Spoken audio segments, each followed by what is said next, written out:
हाँ, good evening friends. मैं doctor Arshad करीम बख्तियार आपके बीच लिली हेल्थ केयर से लाइव हूँ। आज जो बात करने का टॉपिक है वो है सरकमसीजन, मतलब खतना। ये बहुत ही कॉमन टॉपिक है, कॉमन चीज है जो डे टू डे लाइफ में लोग देखते हैं एक दूसरे के साथ या समाज में, अपने घर में। लेकिन इसके बारे में बहुत सारी चीजें लोगों को पता नहीं है, तो इसलिए हम बात करना चाहते हैं इस पे। बहुत छोटा टॉपिक है। तो सरकमसिजन या खतना होता क्या है, पहले इन चीजों को जानिए कि जो मेल है, मर्द बच्चे होते हैं, लड़का होता है, उसमें जो पेशाब का रास्ता होता है जिसको इंग्लिश में पेनिस बोलते हैं, पेनिस के आगे एक चमड़े की परत होती है, इसको फोर स्किन बोलते हैं स्किन मेडिकल टर्म में। तो उसको हटाने को की प्रक्रिया को सरकमसिजन या खतना बोलते हैं। कब कब कराते हैं ये हम सरकमसिजन हो जाने। जो नॉर्मल सरकमस्टांसेस में हम लोग जानते हैं कि जो मुस्लिम बच्चे होते हैं वो खतना कराते हैं। ज्यूज में भी खतने का कॉन्सेप्ट है। ज्यूज लोग थोड़ा अर्ली कराते हैं, मुस्लिम लोग थोड़ा लेट से खतना कराते हैं। फिर जो फाइमोसिस या पाराफाइमोसिस होता है। फाइमोसिस होता क्या है कि जैसे आपके बच्चे पेशाब करते हैं, तो पेशाब करने के दौरान फ्री फ्लो में पेशाब आना चाहिए। अगर फ्री फ्लो में पेशाब नहीं आता है, पेशाब के मतलब जो आगे का हिस्सा है जिसको फोर स्किन आप मैंने बताया, फोर स्किन का हिस्सा वो फूल जाता है। मतलब जो एक्चुअल में रास्ता है वो तो ठीक है, लेकिन जो स्किन की वजह से जो रास्ता कवर हुआ है वो छोटा हो चुका है, या उस किसी वजह से वो स्किन पीछे की तरफ आ गए स्किन के, और वो एक रिंग नुमा स्ट्रक्चर बना ले। जैसे मान लीजिए ये पेनिस है, इसके चारों तरफ रिंग नुमा स्ट्रक्चर बना लेता है, जिसकी वजह से वो जो फोर स्किन है चमड़ा, उसके जो मतलब पहले वाले पार्ट में चमड़ा होता है वो फूलने लगता है, वो एडिमा होने लगता है। और बहुत आप देखेंगे चीजों को तो मतलब बहुत सारे केसेस में गैंग्रीन भी हो जाता है। तो खराब चीज है ये। इसको आपको जो भी कंसर्न डॉक्टर हैं आसपास के, उनसे मिलना चाहिए आपको। फिर होता है कभी कभी उसमें प्रीप्यूशियल पर्ल बोलते हैं, मतलब गांठ टाइप का हो जाता है, सिस्ट टाइप का चीज हो जाता है फोर स्किन में, मतलब पेनिस के आगे जो कवर रहता है स्किन का उसमें। या बहुत सारे बच्चों में पेशाब में बार बार इन्फेक्शन हो रहा है, ड्रग ट्रीटमेंट पे या मेडिकल मैनेजमेंट पे वो इम्प्रूव नहीं कर रहा है, तो उस कंडीशन में अगर हम उस बच्चे का सरकमसिजन कर देते हैं तो चांसेस है कि उसका जो इन्फेक्शन है वो इम्प्रूव कर जाए। क्या कब कब नहीं कराना चाहिए, ये भी इंपॉर्टेंट चीज है। सबसे इंपॉर्टेंट चीज है कि आप जब भी अपने, ये ध्यान से सुनने की बात है, क्योंकि मुस्लिम्स में हर बच्चों का सरकमसिजन होता है, किन बच्चों का नहीं कराना चाहिए सरकमसिजन अर्ली एज में वो बताते हैं। जो हाइपोस्पीडियस है, मतलब पेशाब जहां से बाहर निकल रहा है पेनिस से, उस जगह को देखना, वो नॉर्मल जगह पे है या उस जगह से पहले के जगह पे है, तो उस जगह को हमको देखना है। और अगर वो चीजें नहीं दिख रही हैं हमको, मतलब नॉर्मल जगह पे नहीं दिख रही, उससे नजदीक दिख रहा है, उस कंडीशन में आपको कतई सरकमसिजन या खतना नहीं कराना है, कतई नहीं कराना है। या एम्बुगस जेनिटेलिया है, आपको पता ही नहीं चल पा रहा है कि ये बच्चा लड़का है या लड़की है। आपको लग रहा है कि पेनिस नुमा कोई स्ट्रक्चर है वहां पे, लेकिन आपको पता नहीं चल पा रहा है कि हम इसको डिफरेंशिएट एज ए लड़का करें या एज ए लड़की करें। उस कंडीशन में नहीं कराना है। या प्री मैच्योर बच्चा है, 6 महीने 7 महीने 8 महीने पे बच्चा हुआ है, उसमें अर्ली एज में खतना नहीं कराना है। लेट स्टेज में जब बच्चा थोड़ा मैच्योर हो जाए तो जाकर के कराना है। अब हम इतना खतना के बारे में बात कर रहे हैं, अब ये जानना चाहते हैं कि खतने का फायदा क्या है। ये इंपॉर्टेंट चीज है कि खतना से क्या क्या फायदा है। सबसे इंपॉर्टेंट चीज कि आपको कैंसर से इसमें बहुत बचाव होता है। जो मतलब पेनिस होता है उसके चारों तरफ जो मतलब कोरोना बोलते हैं, उसमें ग्लैंड होता है, उसमें उजला उजला पदार्थ सिक्रीट होता है, उसकी वजह से उस एरिया में कैंसर होने का चांस रहता है। और अगर हम उस एरिया को साफ करके और अगर हम सरकमसिजन कर देते हैं तो उसके बाद जो है सो होने का चांस कम हो जाता है उसके कैंसर। ऐसा नहीं कि जीरो हो जाता, और भी चीजें हैं कैंसर होने के लिए, लेकिन एक जो कारण है जो स्पिग्मा की वजह से होता है, मतलब पेनिस के एरिया को हम प्रॉपर साफ नहीं कर पाते, उसकी वजह से होता है, तो उसका चांस कम हो जाता है। आपको पहले पहले बताया कि रिकरेंट यूटीआई मतलब पेशाब में इन्फेक्शन हो रहा है, तो उस कंडीशन में हम 5 साल के बच्चों तक में अगर कर देते हैं ये, तो चांसेस रहता है कि उसका मतलब यूटीआई का इंसिडेंस या यूटीआई होने का चांस कम हो जाए।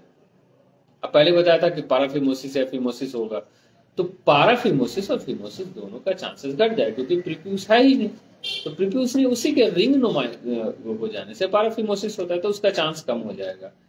फिर है बैलेनाइटिस, मतलब उसका जो इन्फेक्शन है प्रीप्यूस का, अब प्रीप्यूस रहेगा ही नहीं तो उसका इन्फेक्शन क्यों होगा, तो वो चांसेस भी कम हो जाएगा।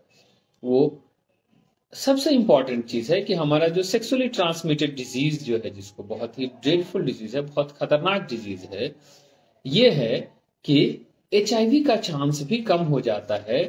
जो मेल सरकमसाइज्ड रहता है, मतलब जिसका खतना किया हुआ रहता है, उसमें जो एचआईवी इन्फेक्शन है उसका चांस कम रहता है बनिस्बत इसके कि जो लोग सरकमसाइज नहीं है। तो दोनों में अगर सेम फ्रीक्वेंसी से हो तो चांसेस कम रहता है कि सरकमसाइज बच्चों में, मतलब लेटर स्टेज में एचआईवी का चांस कम हो। एक जो सबसे इंपॉर्टेंट चीज है कि लोगों को लगता है कि अगर हम खतना कराते हैं तो उसमें सिर्फ मेल का फायदा है, नहीं, ऐसा नहीं है। फीमेल पार्टनर को भी फायदा होता है। जो जैसे आपकी वाइफ है, उसमें भी सर्वाइकल कैंसर, जो यूट्रस होता है जिसमें बच्चे बड़े होते हैं, मतलब माँ के पेट में जो बच्चे रहते हैं, उसका जो मुंह होता है उसको सर्विक्स बोलते हैं। हमारे एरिया में सबसे ज्यादा कैंसर उसी जगह पे होता है, सर्वाइकल कैंसर पे, फीमेल में। तो अगर हम जो है सो सरकमसाइज कर देते हैं मेल को, तो फीमेल में, ये याद रखिएगा, मेल सरकमसाइज हो रहा है,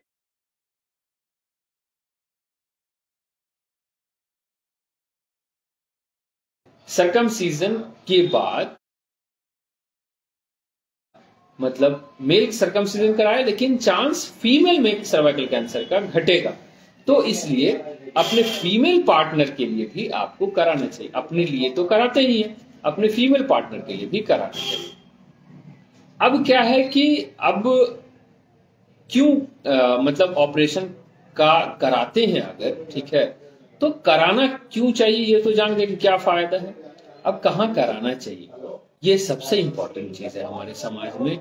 लोग घर पे बोलते हैं नाई से करा लेते हैं, क्विक से करा लेते हैं, वो आता है 1 मिनट में काट देता है, काम खत्म हो जाता है, तो हमको घर से दूर नहीं जाना पड़ता है, डॉक्टर के पास नहीं जाना पड़ता है, हमारा बच्चा हमारे गोद में खेलता रहता है।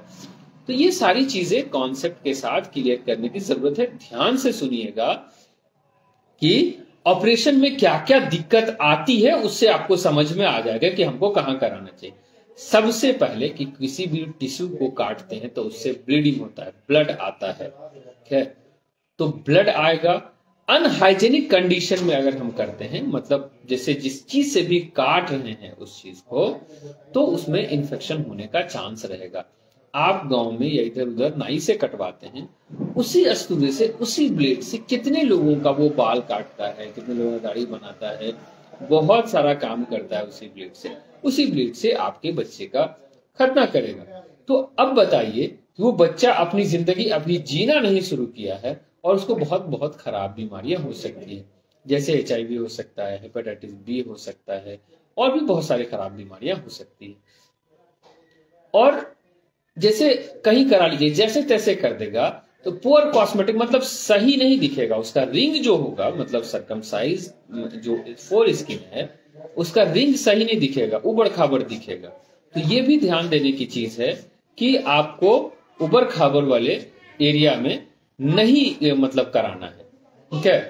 तो फिर जो है सो आपको क्या करना है, एक्सेसिव स्किन लॉस हो सकता है। आप सही जगह पे कराएंगे तो बहुत ज्यादा स्किन का लॉस हो सकता है। अब बहुत ज्यादा स्किन का मतलब गलत जगह पे करा लेंगे तो स्किन का अगर लॉस की वजह से क्या हो सकता है कि पेनिस टेढ़ा हो सकता है। और पेनिस मान लीजिए इस तरह से भी टेढ़ा हो सकता है या ऊपर की तरफ ऐसे भी टेढ़ा हो सकता है, ज्यादा स्किन का लॉस अगर होगा तो, ठीक है। ये तो हम ऑपरेशन कर रहे हैं उस टाइम का प्रॉब्लम बताएं। पोस्ट ऑप में क्या प्रॉब्लम हो सकता है? यूटीआई हो सकता है बार बार बच्चे को। मान लीजिए कि इन्फेक्शन चला गया पेशाब के रास्ते में, तो बार बार पेशाब का इन्फेक्शन होगा। मिएटस का स्टेनोसिस हो सकता है, मान लीजिए कि उस एरिया में कुछ इन्फेक्शन हो गया, कुछ ब्लड क्लॉट जमा हो गया, या ट्रॉमा हो गया, या मतलब उस एरिया में चोट लग गया, ब्लीड करने लगा अंदर से, तो स्टेनोसिस पेशाब का रास्ता पतला हो जाएगा। अब सिर्फ वो पेशाब का रास्ता पतला नहीं होता है, पेशाब के रास्ते की वजह से आप ध्यान देंगे कहीं भी पाइप से अगर पानी निकलता है, आप कहीं पे मुंह को उसके मोड़ देते हैं, ऐसे दबा देते हैं मुंह को, तो पेशाब पानी जो है बहुत फोर्स से दूर की तरफ जाता है। जैसे माली लोग पटाता है तो उसका जो टेप है उसका मुंह को थोड़ा सा बंद कर देता है, तो दूर तक पानी जाता है, लेकिन उसका प्रेशर पीछे की तरफ जाता है, पीछे जो पाइप है। सेम चीज हमारे बॉडी में होता है कि उससे पीछे पाइप हमारा ब्लडर है, उससे पीछे पाइप हमारा यूरेटर है, उससे पीछे जो पाइप जो किडनी है, तो ये तीनों में प्रेशर जाएगा और धीरे धीरे ब्लडर पहले खराब होगा, फिर जो पेशाब की नली है मतलब यूरेटर वो खराब होगा, फिर किडनी खराब हो सकता है। तो इन चीजों का ध्यान रखना है कि बहुत छोटी छोटी चीजें हैं जो आपको फ्यूचर में आपके बच्चे की लाइफ को बचा सकता है, आपके बच्चे की जिंदगी को अच्छा बना सकता है। सिस्ट हो सकता है, मान लीजिए उसका इन्फेक्शन होगा, इस इन्फेक्शन एक जगह जमा हो गया तो वो सिस्ट हो सकता है, या ब्लड क्लॉट है वो एक जगह जमा हो गया तो वो सिस्ट बना सकता है, या फाइब्रस बैंड बना सकता है। सही तरह से नहीं कटा, वो जो स्किन का टैग लगा होता है नीचे की तरफ, अगर वो सही तरीके से नहीं कटा तो आपको एक बैंड नुमा स्ट्रक्चर बना सकता है। अब आपको मैंने बताया था कि कहां कराना चाहिए। अब ये सारी दिक्कतें आप समझ गए होंगे कि इतनी सारी दिक्कतें मतलब आ सकती हैं। बहुत सारी दिक्कतें मैंने नहीं बताई जो आपके मतलब जनरल पॉपुलेशन की समझ में शायद ना आए, इसलिए मैंने नहीं बताया। बहुत सारी दिक्कतें होती है। हम आईजेएमएस में थे तब एक बच्चा पूर्णिया साइड से आया था। वो बच्चा जब खतना करा रहा था तो गांव में करा था, उसका पेनिस काट करके लाया था वो। अब आप बताइए कि बहुत एक छोटा सा प्रोसीड्योर है, अब उस प्रोसीड्योर में कोई आपके बच्चे का पेनिस काट दे, ये नहीं पता होता है कि किसका कटेगा और किसका नहीं कटेगा। तो हमको क्या करना है कि हमको एक क्वालिफाइड आदमी के पास जो उस चीज के लिए स्किल्ड है उनके पास जाना है, वो प्रॉपर ढंग से कर देंगे आप जो है।